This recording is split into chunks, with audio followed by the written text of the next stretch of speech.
Healthy aging after 60 doesn't start with a cream or a surgeon's knife. There's a molecule quietly rewiring your skin for decades, and almost no one over 60 has ever heard its name.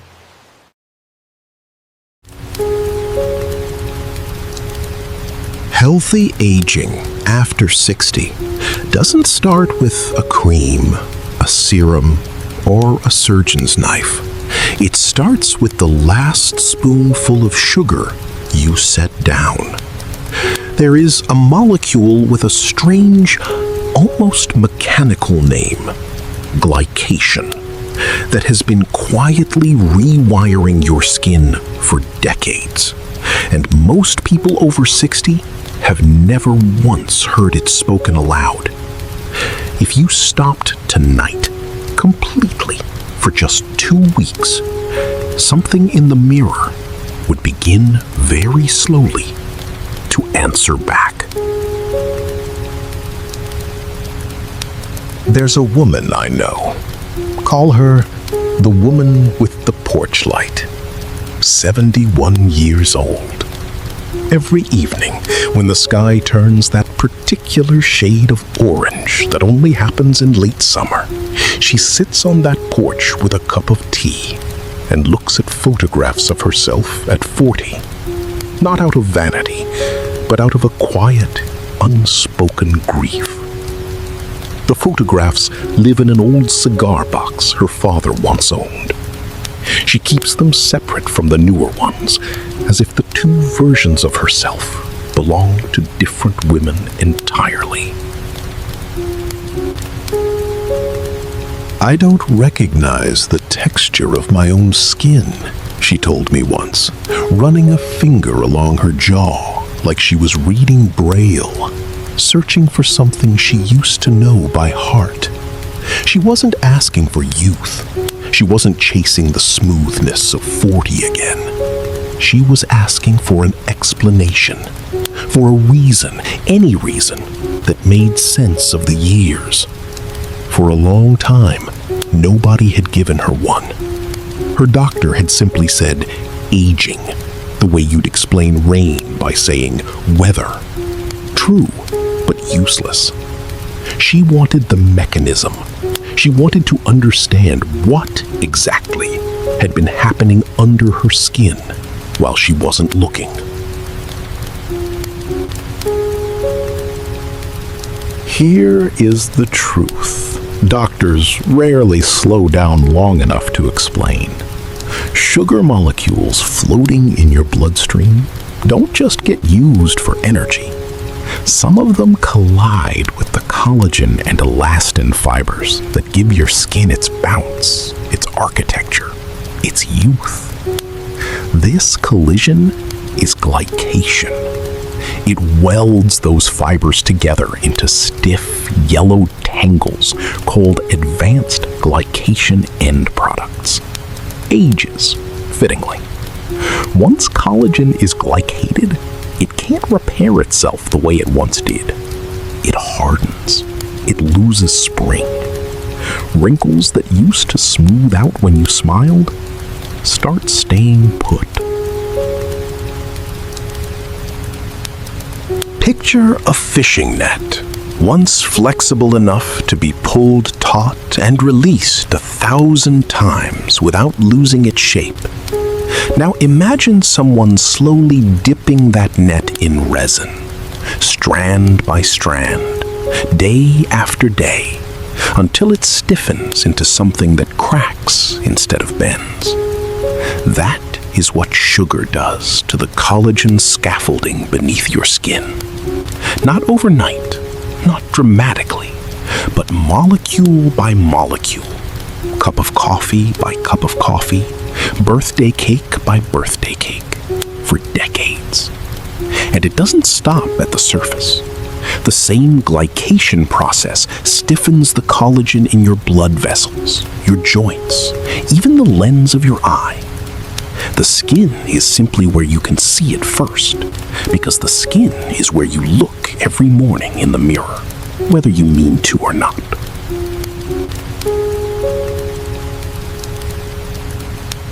This isn't cosmetic.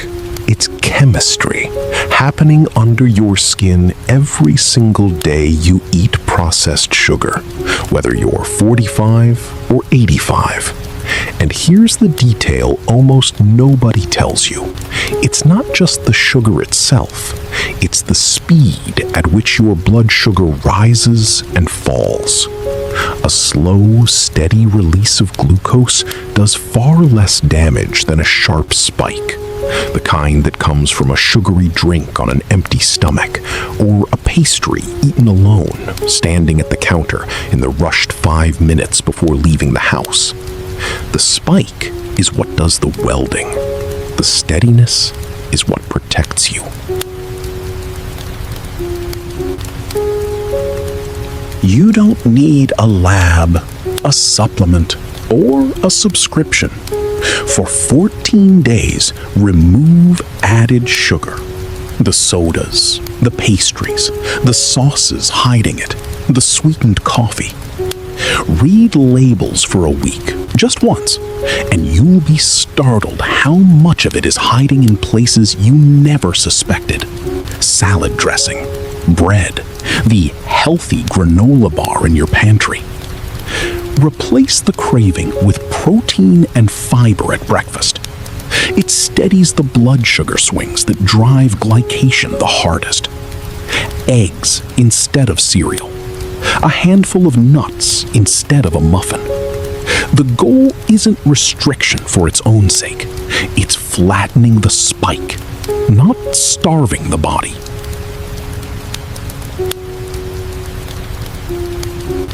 Drink water like it's your job. Glycated collagen is stiff, but hydrated collagen still has room to breathe, still has some flexibility left to protect.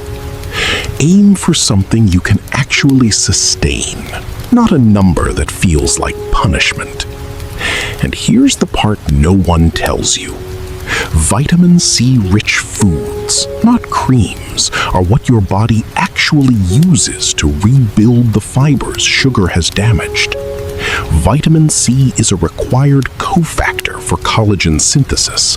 Without it, your body simply cannot lay down new, healthy collagen fibers to replace the ones that have stiffened. Oranges, peppers, strawberries, kiwi. Cheap, ordinary, enormously effective. Add a walk after meals if you can manage it. Even 10 minutes of movement helps muscles pull glucose out of the bloodstream before it has the chance to collide with anything at all.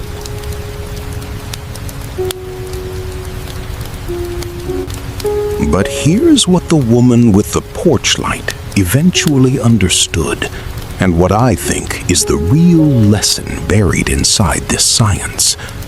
Her skin wasn't betraying her, it was recording her.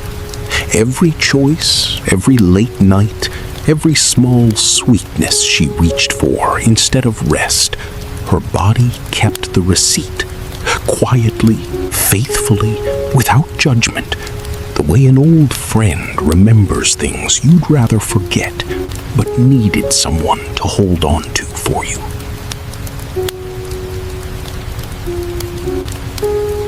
She told me something on the 14th night that I haven't stopped thinking about. She said she used to believe her body was working against her, that time itself had turned adversarial somewhere in her 50s.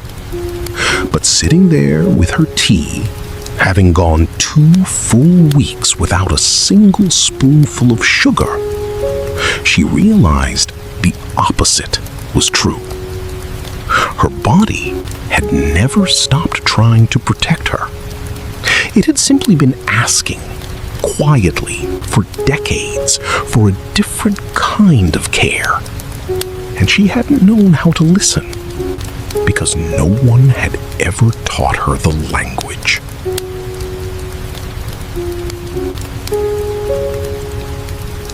And when she began, at 71, to choose differently, she wasn't chasing youth. She wasn't trying to undo the photographs in the cigar box or become the woman in them again. She was finally listening to a body that had been trying to speak to her for 40 years. Aging well was never about reversing time. It was about finally paying attention to the ordinary choices, the small kitchen moments, the spoonfuls that add up quietly into a life. That kind of attention, she said, felt less like discipline and more like tenderness toward herself for the first time in longer than she could remember.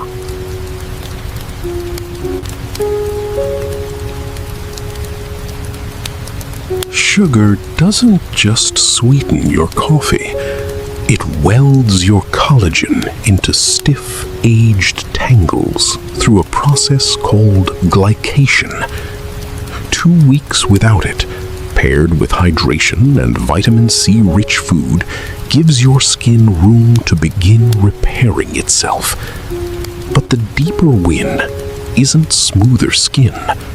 It's the discipline of finally listening to what your body has been telling you all along.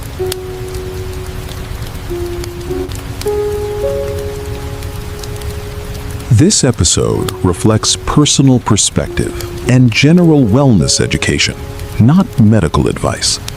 Always consult your physician before making significant changes to your diet, especially if you manage diabetes or other blood sugar conditions. If this changed how you see the mirror, send it to one person who needs to hear it today. Follow @Art of Aging Podcast for more senior health tips and honest conversations about aging well.